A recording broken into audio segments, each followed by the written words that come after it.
నమస్తే. సామాన్యుడి చేతిలో సామాజిక అస్త్రం నెంబర్ 1 న్యూస్కి స్వాగతం. నేను రవీంద్ర. ఆంధ్రప్రదేశ్లో కూటమి ప్రభుత్వం ఒక బృహత్తరమైనటువంటి ప్రాజెక్టుకు శ్రీకారం చుట్టింది. P4 public private people partnership. ఇది చాలా కీలకమైన ప్రాజెక్టుగా కార్యక్రమంగా మనం చూడాలి. అంటే జీరో పావర్టీ 2047 నాటికి రాష్ట్రం ఎక్కడా కూడా పేదరికం అనేది కనిపించకూడదు. ఇది ప్రభుత్వం యొక్క ఉద్దేశం. దీనిలో భాగంగా ఈ కార్యక్రమాన్ని ప్రారంభించారు. రాష్ట్ర ప్రభుత్వం కీలకమైనటువంటి సర్వే చేసి ఎవరైతే పేదలు ఉన్నారో వారికి అన్ని విధాలా సహాయపడాలి. సంపన్న వర్గానికి సంబంధించినటువంటి వారిని కూడా ఈ కార్యక్రమంలో ఇన్వాల్వ్ చేయాలి అనేది ముఖ్య ఉద్దేశం. అయితే ఈ యొక్క కార్యక్రమం కానీ ఉద్దేశం కానీ మంచిదే. అయితే దీని అమలు సాధ్యమవుతుందా, ఏ మేరకు మంచి ఫలితాలు సాధిస్తారు అనేది $1 మిలియన్ ప్రశ్న. ఎందుకు ఈ మాట అన్నానంటే ఉత్తరప్రదేశ్లో ఈ కార్యక్రమం 2024లో ప్రారంభించారు. 250 కోట్ల రూపాయలు కూడా యూపీ సీఎం యోగి ఆయన దానికి నిధులు కేటాయించారు.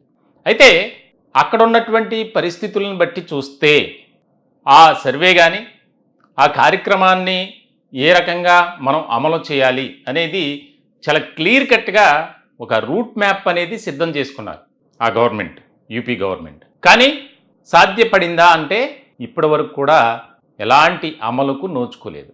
నిధులు కేటాయించారు కానీ అమలు మాత్రం చేయటానికి సాధ్యపడలేదు.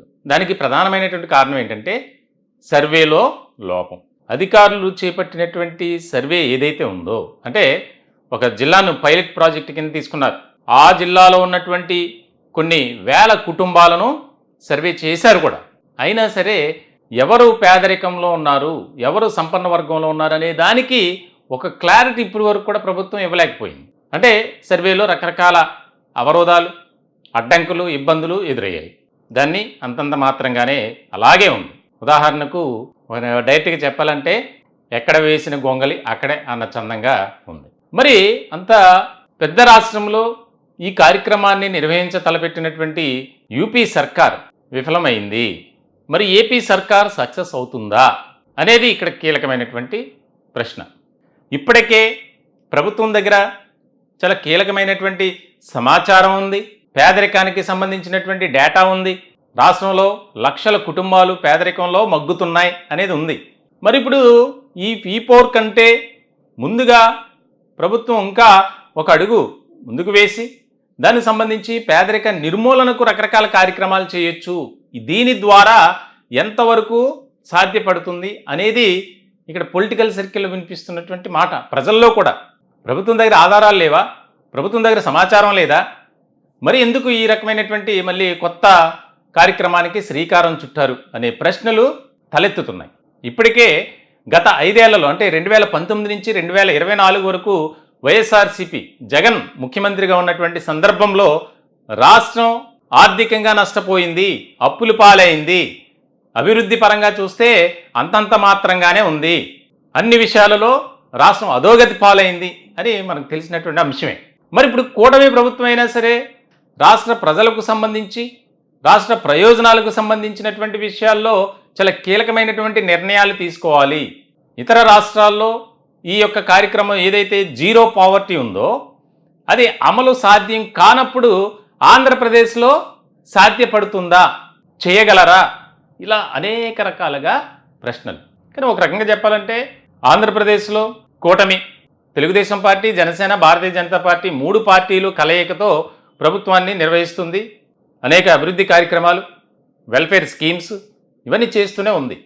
ఇలాంటి సందర్భంలో విజనరీ లీడర్గా ఒక మంచి గుర్తింపు ఉంది నారా చంద్రబాబు నాయుడికి. ఆయన ఖచ్చితంగా అమలు చేయగలరు. ఈ యొక్క P4 ఈ కార్యక్రమం శ్రీకారం ఓపెనింగ్ సంబంధించి కీలకమైనటువంటి వ్యాఖ్యలు చేశారు పవన్ కళ్యాణ్, ముఖ్యమంత్రి నారా చంద్రబాబు నాయుడుపై. రాష్ట్రం భారతదేశంలోనే ఒక ఉన్నతమైనటువంటి స్థితిలో మేము దాన్ని తయారు చేస్తాం, రాష్ట్రాన్ని రాష్ట్ర ప్రయోజనాల దృష్ట్యా మేము కష్టపడి పనిచేస్తాం. ఏదైతే మేము ఎన్నికలకు ముందు ఇచ్చినటువంటి వాగ్దానాలు ఉన్నాయో, హామీలు ఉన్నాయో వాటిని నెరవేర్చే క్రమంలో ఎక్కడా కూడా ఎటువంటి గ్యాప్ రాకుండా మేము యూనిటీతో హార్డ్ వర్క్ చేసుకుంటూ కోఆర్డినేషన్తో ముందుకు వెళ్తాం అని చెప్పి ప్రతి ఒక్కరు చెప్తున్నారు. కానీ అమలు విషయానికి వస్తే ఇది ఎంతవరకు సాధ్యపడుతుంది అనేది ముఖ్యమైనటువంటి పరిణామం. యూపీలో 250 కోట్ల రూపాయలు బడ్జెట్లో నిధులు కేటాయించారు ఈ యొక్క జీరో పావర్టీకి సంబంధించి. మరి ఎంతవరకు సాధ్యపడుతుంది? యూపీ లాంటి రాష్ట్రంలో ఒక రకమైనటువంటి పరిస్థితులు ఉన్నాయి. మన తెలుగు రాష్ట్రాల్లో ఒక పరిస్థితి ఉంది, ముఖ్యంగా ఆంధ్రప్రదేశ్లో కూడా చాలా భిన్నమైనటువంటి ఇక్కడ కొన్ని పరిస్థితులు ఉన్నాయి. మరి వాటిని బేరీజ్ వేసుకుంటూ ఈ కార్యక్రమాన్ని ఏదైతే P4 అనేది ఉందో, పబ్లిక్ ప్రైవేట్ పీపుల్ పార్ట్నర్షిప్ అనేది ఉందో, దానికి సంబంధించి మరి ఎంతవరకు సక్సెస్ చేయగలరు?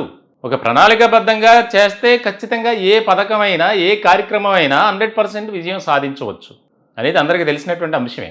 మరి అది చేయగలరా? సర్వే చేయాలి, అనేక రకాలుగా డేటా తీసుకోవాలి. గత ప్రభుత్వంలో ఉన్నటువంటి సర్వేలు కానీ డేటా కానీ అంతా కూడా తప్పులు తడకే. మరి దాన్ని మళ్ళీ రీషఫిల్ చేయాలి.